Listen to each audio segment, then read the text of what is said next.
My name is Tebogo Schultz. I was born in 1978 in Botswana. I moved to St. Louis area in 1984. My stepfather was actually an American who was working in the Peace Corps in Botswana and then met my mother. So when we first came here to the States, we actually lived in Jersey County in Illinois.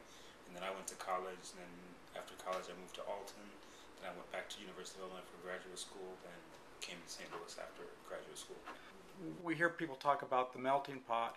Brazilians think that Brazil is a true melting pot of the world. But in Brazil, they call the United States more of a salad bowl. Right? You have all these ingredients and cultures that are included in the bowl, but they don't actually get to cook together. They don't mix. So you can always go in and pick different things out that you don't like or you like, or find ways to separate and segregate. Where in Brazil, it's more of a soup that, you know, it's harder to pick out the differences in the ingredients because they all kind of blend together. In the United States, it's totally different because it's a salad. You know, so I look at it in that Brazilian way that America is more of a salad. It's a big bowl of ingredients, but you can definitely go in there and pick. You know, in the soup, once you put something in, it's pretty much becomes part of the whole thing. And culture is another construct, you know, that I'm not sure is an appropriate when you're talking about people, because essentially we're all the same. You know, we have the same concerns. You know, and me being from Botswana versus being here, I find a lot of differences and similarities at the same time. You know, because it's just people trying to deal with whatever they're dealt and trying to put a roof over their heads and live their life. Assimilating into the dominant American culture, has it been like a street fight, or has it been like a dance where you're negotiating, but both sides are, there's give and take and cooperation?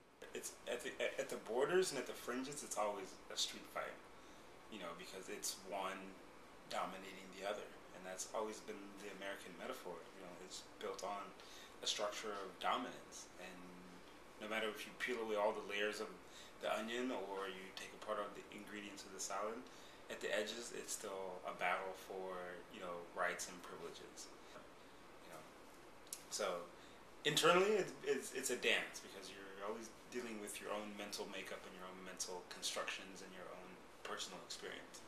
You know, my experience of coming here to the States, I was a kid, I was 6, and I arrived from Botswana kind of very young, so I went to elementary school here, and I reflect on my elementary school as very positive. But I do remember, like, one of the most shocking experiences is still the same experience that I think most African Americans have, is that, you know, even though I was young and I hadn't been exposed to African American culture on a whole, or culture, American culture as a whole, it was still a small town, that like the one half of a chapter of your social studies book that was dedicated to slavery always bothered me. That was the entire sum total of a group of people's experience.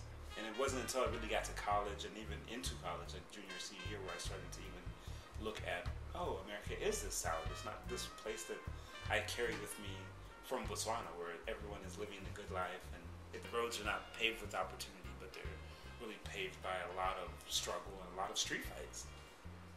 So that's what allows the intellectual laziness of Americans, I think, as well, is that notion that I don't have to question it.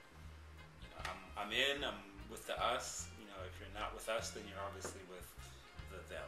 You know, and you can stay over there with your with your themness. I don't know if that addresses it, but that's pretty much in a nutshell what I think. Thank you so much for sharing.